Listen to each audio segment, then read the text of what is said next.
மதுரை பக்கம் போயிட்டா இந்த ஜிகிர் தண்டாவை சாப்பிடாம வந்ததா சரித்திரமே கிடையாது. ஏன்னா எனக்கு அவ்வளோ ஃபேவரட் இந்த ரெசிபி. சரி, நமக்கு ரொம்ப பிடிச்ச இந்த ரெசிப்பியை வீட்டில் ட்ரை பண்ணலாமா அப்படின்னு யோசிக்கும்போது கொஞ்சம் டைம் எடுக்கும் இல்லையா? ஸோ ஜிகிர் தண்டா கொஞ்சம் டைம் எடுக்கும். பட் இருந்தாலுமே நமக்கு பிடிக்கும் அப்படிங்கிறதுக்காக கொஞ்சம் கரெக்டாக பிளான் பண்ணி சட்டுன்னு சீக்கிரமே செஞ்சு முடிக்கிற மாதிரி ட்ரை பண்ணியாச்சு. ஸோ அது எப்படி செய்கிறது அப்படிங்கிறத நான் உங்களுக்கும் சொல்லிடுறேன். ஸோ வாங்க பார்க்கலாம். ஸோ ஃபர்ஸ்ட் பார்த்திங்கன்னா இதுக்கு இம்பார்ட்டண்ட் பாதாம் பிசின் நம்ம தேவையான அளவு எடுத்து அது ஃபுல்லாக தண்ணி ஊற்றி ஒரு நாள் நைட் ஃபுல்லாக ஊற வைங்க. அல்லது 4 மணி நேரம் ஊறினாவே நல்லா ஊறி வந்துடும். ஸோ அதை பார்த்துக்கோங்க. அடுத்து பார்த்திங்கன்னா ஐஸ்கிரீம் ரெடி பண்ணுறதுக்கு ஒரு 4 ஸ்பூன் கோதுமை மாவை நல்லா தண்ணி ஊற்றி கட்டிலாம் எதுவும் படாமல் நல்லா ஃபைன் பேஸ்ட் மாதிரி நம்ம நல்லா கரைச்சி எடுத்துக்கலாம். ஸோ பார்த்திங்கன்னா இந்த அளவுக்கு நல்லா கரைச்சி எடுத்துடணும். ஸோ கட்டிலாம் இருந்ததுன்னா நல்லா வேகிறதுக்கு டைம் எடுக்கும், அங்கங்கே வேகாத மாதிரி இருக்கும்.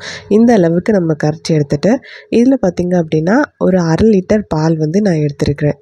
ஃபஸ்ட்டு பால் நல்லா கொதித்து வந்ததுக்கப்புறம் நம்ம கரைச்சி வச்சுருக்க இந்த கோதுமை மாவை இது கூட ஆட் பண்ணிடலாம்.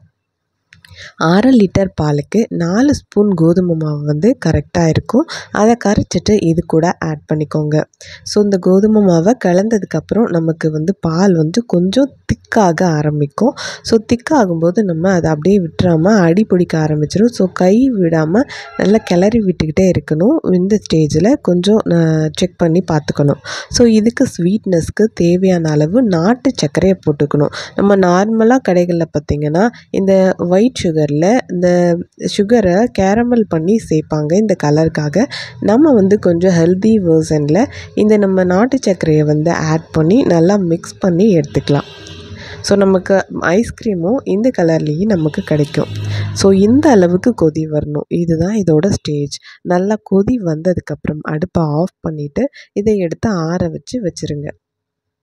ஸோ இப்போ பார்த்திங்கன்னா அடுப்பை ஆஃப் பண்ணியாச்சு, நல்லா ஆற வச்சாச்சு. ஒரு மிக்ஸி ஜார் எடுத்து இதை ட்ரான்ஸ்ஃபர் பண்ணிவிட்டு நல்லா அரைச்சி ஃபைன் பேஸ்ட்டாக அரைச்சி எடுத்துக்கலாம். ஸோ பார்த்திங்கன்னா இந்த அளவுக்கு அரைச்சி எடுத்ததும் நல்லா ஏர் டைட்டான ஒரு பாக்ஸ் எடுத்துகிட்டு அதில் இந்த அரைச்ச பேஸ்ட்டை ஊற்றிக்கோங்க.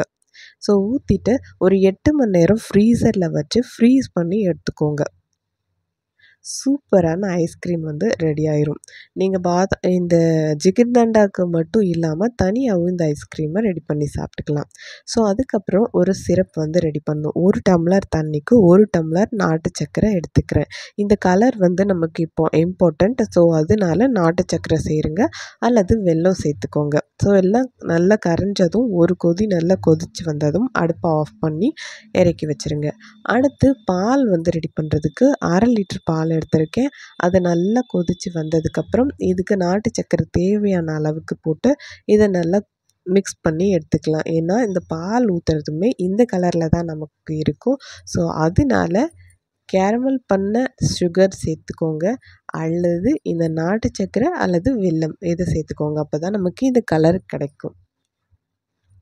ஸோ நல்லா கொதி இந்த அளவுக்கு வந்ததும் எடுத்து எல்லாத்தையுமே ஆற வச்சு ஃப்ரிட்ஜில் வச்சு நல்லா ஜில் பண்ணி எடுத்துக்கிட்டு அதுக்கப்புறம் நீங்கள் அந்த ரெடி பண்ண ஆரம்பிச்சிருங்க ஜிகிர்தண்டாவை. இப்போ பார்த்திங்கன்னா நான் பாதாம் பிசினும் நல்லா ஊறிடுச்சு, பாலும் ரெடி பண்ணியாச்சு, சிரப்பும் ரெடி பண்ணியாச்சு. அடுத்து பார்த்திங்கன்னா நம்மளோட ஐஸ்கிரீம் அதுவும் ரெடி ஆயிடுச்சு. ஆனால் ஐஸ்கிரீம் கொஞ்சம் செட் ஆகிறதுக்குள்ளே பாப்பாவுக்கு இதை பார்த்துட்டு சாப்பிடாம இருக்க முடியல.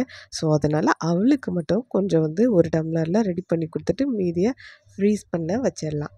ஸோ அதுக்கு ஃபர்ஸ்ட்டு ஒரு கிளாஸ் எடுத்து ஒரு 2 டேபிள் ஸ்பூன் பாதாம் பிசின் போட்டுக்கிறேன். ஒரு 1/4 கிளாஸ் அளவுக்கு அந்த ரெடி பண்ணி வச்சுருக்க இந்த சிரப் ஆட் பண்ணிக்கலாம். ஸோ இந்த பாலை நம்ம மிக்ஸ் பண்ணி வச்சுருக்கோம் இல்லையா, இந்த பாலையும் இது கூட ஒரு 1 டம்ளர் ஆட் பண்ணிக்கலாம். ஸோ ஃபைனலாக பார்த்திங்கன்னா ரெடி பண்ணி வச்சுருக்க ஐஸ்கிரீமை ஒரு ஸ்பூன் போட்டுக்குங்க. உங்களுக்கு ஐஸ்கிரீம் ஃப்ளேவர் ரொம்ப பிடிக்கும் அப்படின்னா இன்னும் 2 ஸ்பூன் கூட சேர்த்து ஆட் பண்ணிக்கோங்க. கடைசியாக ஃபைனலாக அந்த சிரப் ரெடி பண்ணி வச்சுருக்க சிரப்பை மேலே அப்ளை பண்ணிவிட்டு ஒரு மிக்ஸ் பண்ணிவிட்டு சர்வ் பண்ணுங்கள். சூப்பரான மதுரை ஸ்பெஷல் ஜிகிர்தண்டா வீட்லேயே ஒரு 20 நிமிஷம் இருந்தால் போதுங்க, ரெடி பண்ணி முடிச்சிடலாம். என்ன ஐஸ்கிரீம் செட் ஆகிறதுக்கு டைம் ஆகும், பாதாம் பிசின் ஊறுறதுக்கு ஒரு 4 மணி நேரம் ஆகும்.